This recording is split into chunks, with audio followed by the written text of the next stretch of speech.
Hello అందరికీ. ఈరోజు మీకు తెలియని కొన్ని ఫ్యాక్ట్స్ మీ ముందుకు తీసుకొచ్చాను. అవేంటో ఇప్పుడు చూద్దాం. మనం ఫోన్ లిఫ్ట్ చేసేటప్పుడు హలో అంటాం కదా, అంటే అర్థం తెలుసా? హలో అనేది ఒక స్త్రీ పేరు. ఆమె ఎవరో తెలుసా? Margaret hello. ఈమె ఫోన్ కనిపెట్టిన గ్రహం బెల్ భార్య. గ్రహం బెల్ మొట్టమొదట తన భార్యకు ఫోన్ చేసి హలో అని పలికారట. అప్పటి నుంచి నేటి వరకు అందరూ ఫోన్ లిఫ్ట్ చేయగానే హలో అంటున్నారు. హోంవర్క్ను 1905లో రాబర్టో నెవిల్లే అనే ఇటాలియన్ ఉపాధ్యాయుడు కనుగొన్నారు. అంతరిక్షంలోని పిజ్జా డెలివరీ చేసిన మొట్టమొదటి కంపెనీ పిజ్జా హట్. ప్రపంచ మహాసముద్రాల్లో దాదాపు 20 మిలియన్ టన్నులు అంటే 2 కోట్ల కేజీల బంగారం ఉంది. బాణం ఎక్కుపెట్టినప్పుడు ఒక కన్ను మూసి ఒక కన్నుతో చూస్తారు. ఎందుకు?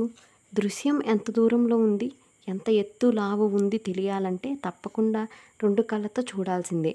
కానీ గురి ఎక్కుపెట్టినప్పుడు మాత్రం లక్ష్యం ఎంత దూరంలో ఉందని తెలియాలంటే మాత్రం ఒక్క కన్నుతో చూడాల్సిందే. కాబట్టి ఒక కన్ను సరిపోతుంది. 2 కళ్ళతో చూస్తే రెండో కన్ను చూసే దృష్టికోణం అడ్డంకి అవుతుంది. అందుకే గురి ఒక కన్నుతోనే చూస్తారు. 18వ శతాబ్దానికి ముందు భారతదేశం ప్రపంచంలో అత్యంత ధనిక దేశాల్లో ఒకటి అని చెప్పొచ్చు.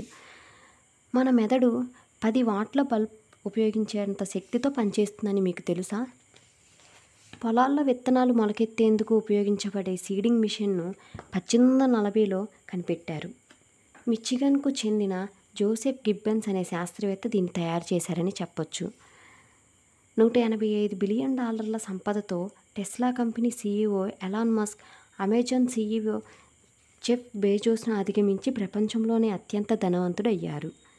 ప్రపంచంలో అతి తక్కువ జనాభా కలిగిన చిన్న దేశం వాటికన్ సిటీ. ఇది పోప్ హోమ్ సిటీ. ఇది రోమ్ నగరం మధ్యలో ఉంటుంది. అంతా కలిపి 0.19 చదరపు మైలు మాత్రమే ఉంటుంది.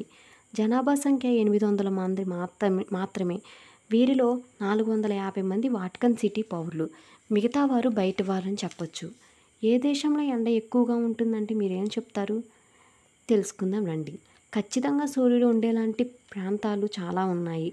అయితే ఎక్కువగా ఎండపడే దేశాల లెక్కలోకి తీసుకుంటే అమెరికా, ఈజిప్ట్ ఉన్నాయి. ఈ 2 దేశాల్లో ఎక్కువ గంటల పాటు సూర్యుడి ఎండ పడుతుంది. ఇక ఆరిజోనా, నెవాడా రాష్ట్రాల్లో ఎండ బాగా పడుతుంది. కరాటే పుట్టింది ఇండియాలోనే, కానీ అభివృద్ధి చేసింది మాత్రం చైనా. ఇండియాలో 4000 సంవత్సరాల క్రిందటే గోల్కొండ ప్రాంతంలో తొలిసారి నదుల్లో వజ్రాలను కనుగొన్నారు. ప్రతి సంవత్సరం ఇండియాలో పుట్టే వారి సంఖ్య ఆస్ట్రేలియా జనాభా కంటే ఎక్కువ. మన శరీరంలో అతి చిన్న ఎముక చెవులో ఉంటుంది. భూమి మీద అంటార్కిటికా, ఆర్కిటికా ప్రాంతాల తర్వాత ఎక్కువగా మంచు నిల్వ ఉండేది హిమాలయాల్లోనే. మన దేశంలో మొట్టమొదట సూర్యకిరణాలు పడే ప్రాంతం అరుణాచల్ ప్రదేశ్. అలాగే లాస్ట్ అస్తమించే ప్రాంతం గుజరాత్. అర్ధరాత్రి సూర్యుడు ఉదయించే దేశం నార్వే. నా వీడియో వర్తి అనిపిస్తే ప్లీజ్ లైక్ అండ్ సబ్స్క్రైబ్.